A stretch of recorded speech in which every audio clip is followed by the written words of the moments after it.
What up, guys? Welcome to Downtown Melo, and you're listening to the Entertainment Report on iHeartRadio, live from Dubai for Monday, January 6, 2020, delivering some major stories and trends going on in the world of entertainment and beyond. You can follow the show on Facebook, Twitter, or Instagram. Facebook.com/The Entertainment Report with Ray Melo, that's RAYMELO, on Twitter at The Enter Report, or on Instagram at The Entertainment Report. You can listen to the show anytime you want on iHeartRadio. Just go to iHeart.com or your iHeart phone app, search for the Entertainment Report, and it'll take you to the page. I hope everyone had a fantastic weekend. Succession, Chernobyl, Fleabag, Once Upon a Time in Hollywood, and 1917 were the big winners at the Golden Globe Awards Gala in Los Angeles on Sunday night. Succession was deemed Best TV Drama, and its star Brian Cox was voted Best Actor in a TV Drama, while Fleabag won for Best TV Comedy, and Phoebe Waller-Bridge, the show's creator and lead, was named Best Actress in a TV Musical or Comedy. Stellan Skarsgård took home the prize for Best Supporting Actor in a Limited Series or TV Movie for Chernobyl, which also secured the Best Limited TV Series or TV Movie title. Olivia Colman earned the Best Actress in a Drama honor for The Crown, and Michelle Williams won the Globe for Best Actress in a Limited TV Series or Movie for Fosse and Verdon. Russell Crowe won the statuette for Best Actor in a Limited Series or TV Movie for his performance in The Loudest Voice. He skipped the ceremony due to the brush fires in his home country of Australia. Patricia Arquette garnered the Best Supporting Actress in a Limited Series or TV Movie accolade for The Act, and Rami Youssef picked up the trophy for Best Actor in a Musical or Comedy Series for his role in Rami. In the film categories, Once Upon a Time in Hollywood won Best Musical or Comedy. Quentin Tarantino earned the Best Screenplay honor for writing it, and Brad Pitt won Best Supporting Actor for starring in it. Sam Mendes won Best Director for Helming 1917, which also won the Best Drama race. Joaquin Phoenix won for Best Actor in a Drama for Joker. Renee Zellweger won Best Actress in a Drama for Judy. Taron Egerton won for Best Actor in a Musical or Comedy for Rocketman. Awkwafina won Best Actress in a Comedy for The Farewell. And Laura Dern won for Best Supporting Actress for Marriage Story. Parasite was named Best Foreign Language Film. And Missing Link was chosen Best Animated Film. The Globes honored excellence in film and television. Winners were chosen by the Hollywood Foreign Press Association. The controversial comedian Ricky Gervais kicked off his fifth gig hosting Hollywood's Golden Globe Awards Gala with jokes about diversity, celebrity activism, and Netflix. He quipped, "We're going to do an in memoriam this year, but when I saw the list of people that had died, it wasn't diverse enough. It was mostly white people, and I thought, nah, not on my watch. Maybe next year, let's see what happens." Gervais also teased his fellow celebrities for starring in in TV shows and movies made by major conglomerates with questionable business practices, offering as an example the Apple TV Plus series The Morning Show. He says a superb drama about the importance of dignity and doing the right thing, made by a company that runs sweatshops in China. You say you woke, but the companies you work for, unbelievable. Apple, Amazon, Disney. If ISIS started a streaming service, you'd call your agent, would you?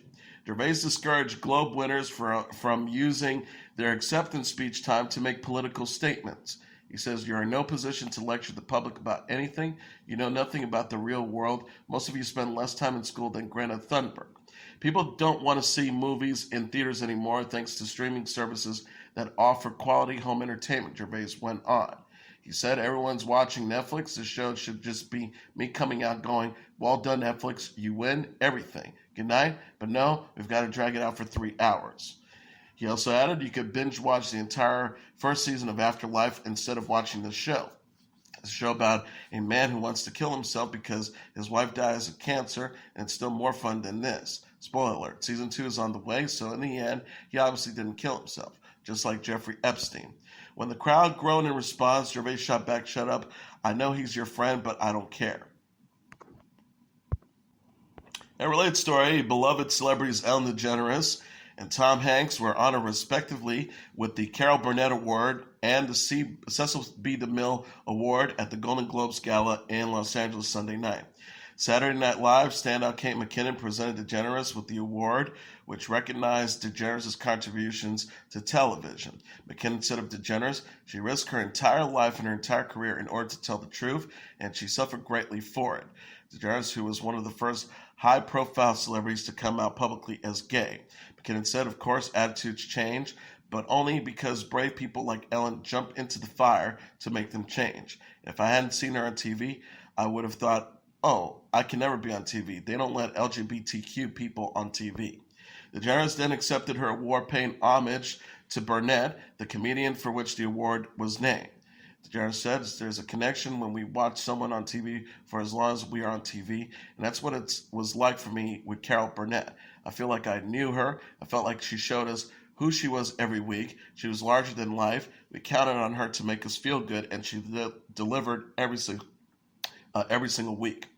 Hanks was fighting a cold when he accepted his award for career achievement in cinema from actress Charlize Theron.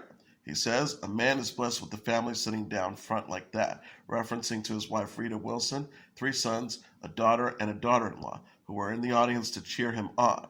He says, Rita is a wife who is fantastic in every way, who's taught me what love is, 5 kids who are braver, stronger, and wiser than their old man is.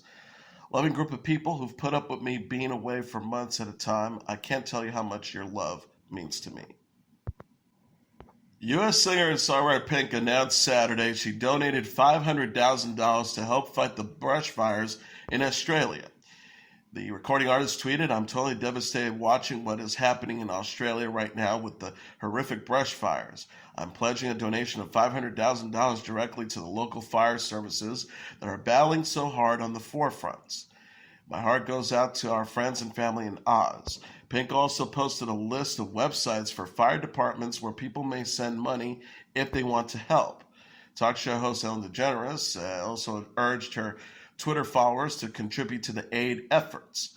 She tweeted, it's almost impossible to understand the size and destruction of the fires in Australia. There are 3 organizations I've already donated to. I hope you'll donate to at NSWRFS, at Red Cross AU, and at wires_NSW. Members of the Irwin family, conservatives, and television personalities who run the Australia Zoo have been caring for animals injured and displaced by the blaze. Benny Irwin tweeted, our hearts break for the people and wildlife who have lost so much in the current Australian brush fires. We're safe here at Australia Zoo, and our entire zoo family is safe too. The fires are not near us. However, we're treating so many animals at our wildlife hospitals. Mom Terry Irwin wrote in her own post, flying foxes are among the most affected by the fires in NSW. Hundreds are being transported to Queensland for help. We urgently need to build more care facilities to house this ever-growing number of patients. Thank you to everyone who is generously helping us now. Australian Prime Minister Scott Morrison announced Saturday that up to 3,000 reservists will be deployed to help fight the fires, offer aid to affected communities, and reopen roads.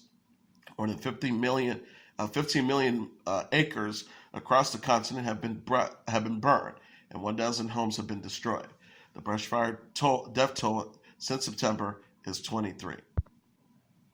Awkwafina and Caitlin Dever are among the nominees for the 2020 BAFTA EE Rising Star Award, which honors new talent. Calvin Harrison Jr., Michael Ward, and Jack Lowden were also nominated. The British Academy of Film and Television Arts announced Monday.